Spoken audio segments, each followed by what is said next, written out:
ఇప్పటి వరకు మనం మాట్లాడిందంతా ఈ వాక్యంలో ఉంది. ఏమంటుండంటే యెహోవా ఆలోచనలు సదాకాలం నిల్చును. అవును, దేవుని యొక్క ఆలోచనలు, దేవుని నుంచి వచ్చిన ఆలోచనలు, దేవుని నుంచి వచ్చిన సంకల్పాలు సదాకాలం మన జీవితంలో నిలబడి ఉంటాయి.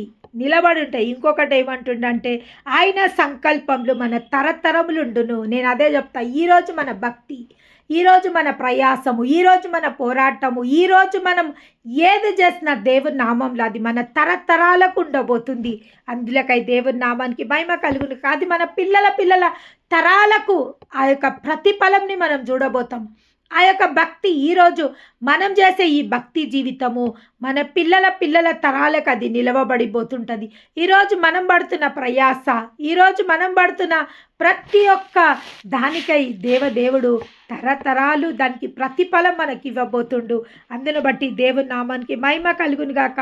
అవును, దేవునికి మన పట్ల ఉన్న ఆలోచనలు సదాకాలం నిలుస్తాయి. ఎన్నో గొప్ప ప్రణాళికలు, ఎన్నో గొప్ప ఉద్దేశాలు దేవుడు మన పట్ల కలిగి ఉన్నాడు.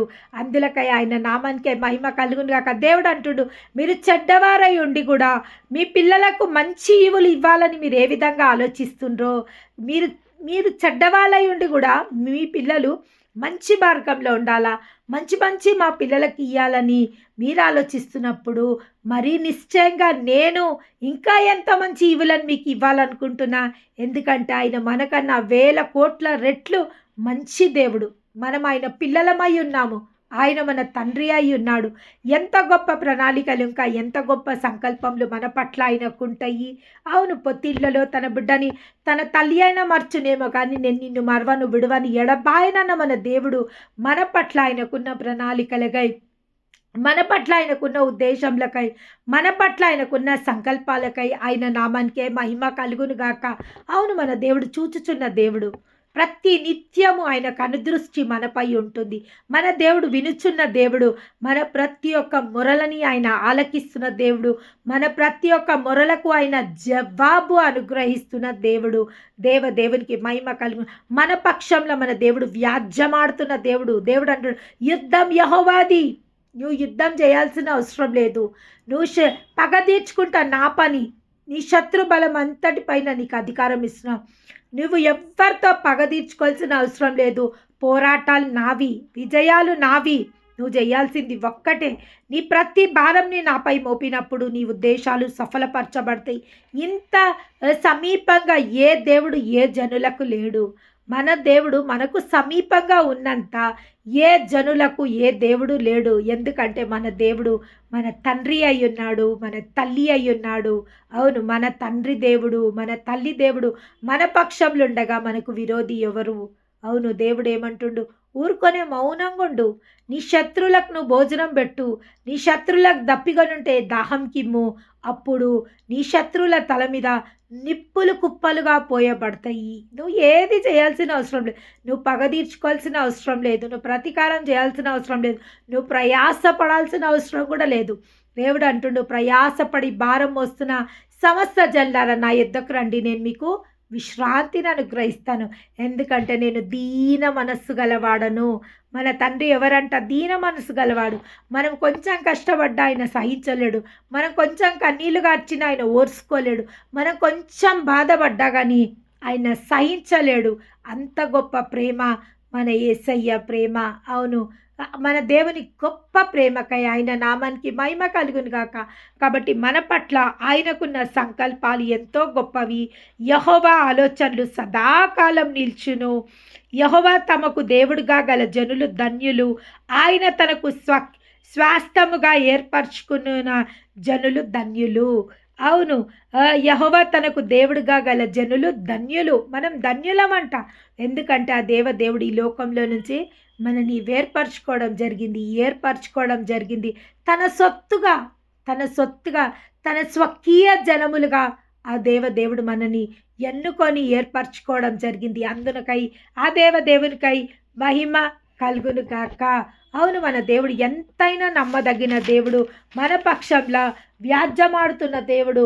యెహోవా ఆకాశంలో నుండి కనిపెట్టుకొనిచున్నాడు, ఆయన నరులని దృష్టించుచున్నాడు, తానున్న నివాస స్థలంలో నుండి భూలోక నివాసులందరి వైపు ఆయన చూచుచున్నాడు. నేను ఇందాక ముందే చెప్పిన ఆయన ఏం చేస్తుండంట, ఆకాశంలో నుండి మననందరినీ చూస్తుండంట. మన దేవుడు చూచుచున్న దేవుడు.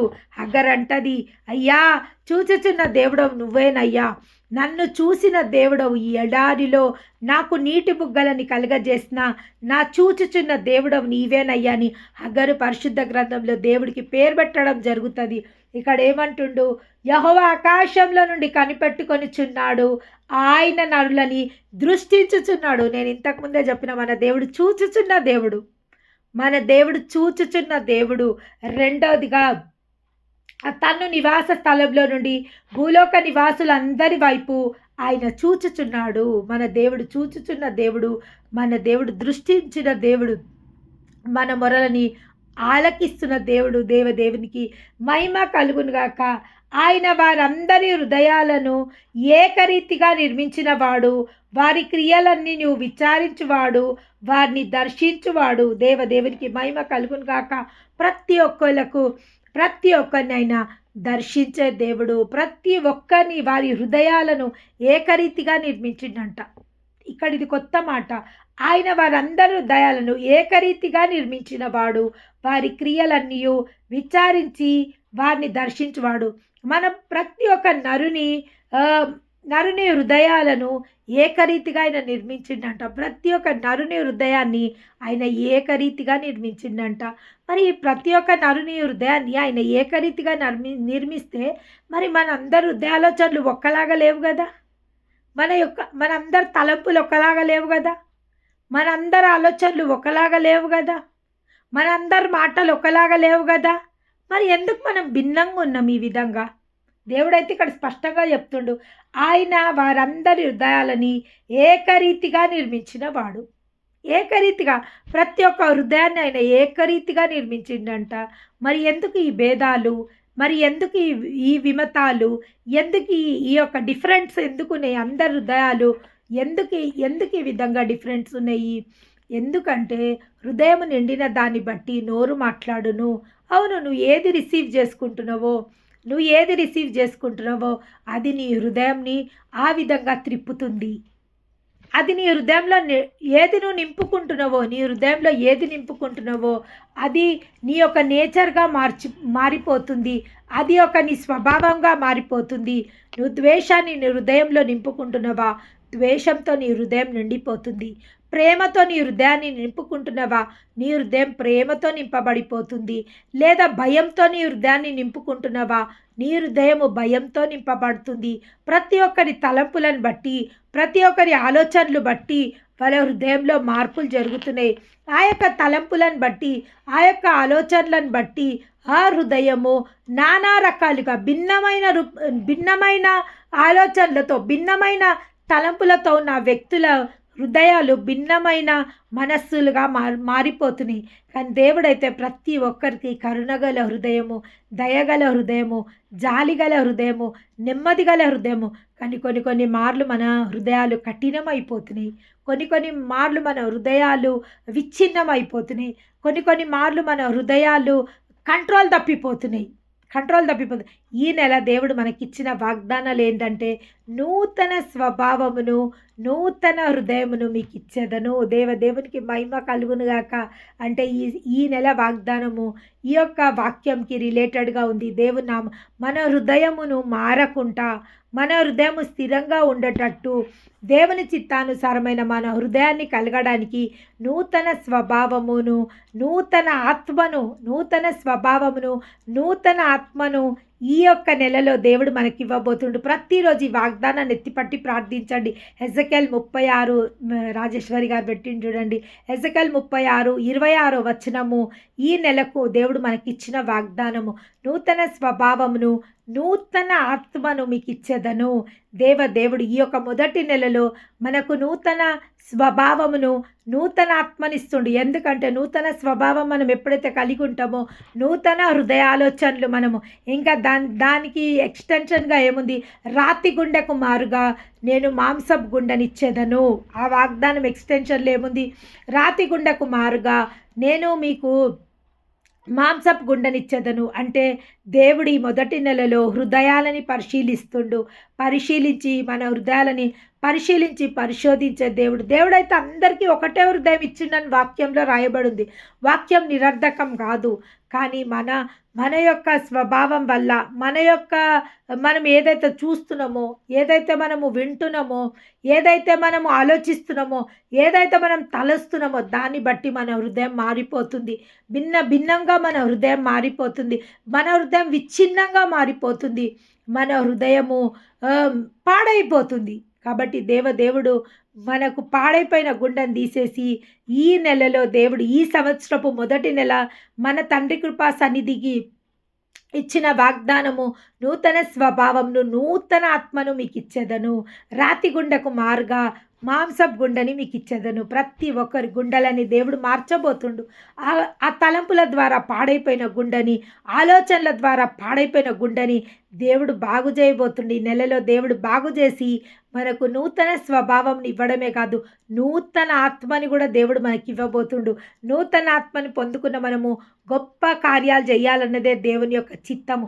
ఇప్పటి వరకు బలీనులుగా ఉన్న మనము బలవంతులుగా మార్చబడాలన్నదే దేవుని యొక్క చిత్తము. మనం ఇప్పటి వరకు మన స్థితి, మన పరిస్థితిని బట్టి కృంగిపోయిన వారిని లేవనెత్తాలన్నదే దేవుని యొక్క చిత్తము. బలహీనులని బలపరచాలన్నదే దేవుని చిత్తము. కృంగిపోయిన వారిని లేవనెత్తి వారిని బలపరచాలన్నదే దేవుని యొక్క చిత్తమై ఉంది. అందును బట్టి దేవుని నామానికి మహిమ కలుగును గాక. అవును, దేవుడు ఈరోజు మనతో మాట్లాడుతున్న మాటలు ఏంటంటే, ఆయన ప్రణాళిక ప్రకారము యెహోవా ఆలోచనలు సదాకాలం నిల్చును, ఆయన సంకల్పములు తరతరము నుండును. ఈరోజు దేవుడు మన కోసము సదాకాలము ఆయన తలంపులు మనతో ఉండడానికి, సదాకాలము ఆయన సంకల్పములు మన తరతరాలు ఉండడానికి దేవుడు నిశ్చయించుకున్న విధానంకై వందనాలు. 3 రోజులు మనం ప్రార్థన చేసినాం. నూతన స్వభావము, అదేవిధంగా నూతన ఆత్మ కోసము మనము 3 రోజులే. ఈరోజు మూడో రోజు మనం ప్రార్థన ప్రారంభించి ఈరోజు 3వ రోజు. 9 జాములు ప్రార్థన చేసినాము. 3 రోజులుగా ప్రార్థన చేయంగానే దేవుడి వాగ్దానాన్ని మనకు అనుగ్రహించిండు. ఏ వాగ్దానం అంటే, యెహోవా ఆలోచనలు సదాకాలం మన జీవితంలో నిలవబోతున్నాయి. అంటే నూతన హృదయమును, నూతన ఆత్మని మనం పొందుకోబోతున్నాము. Granted by the God. దేవుడు అది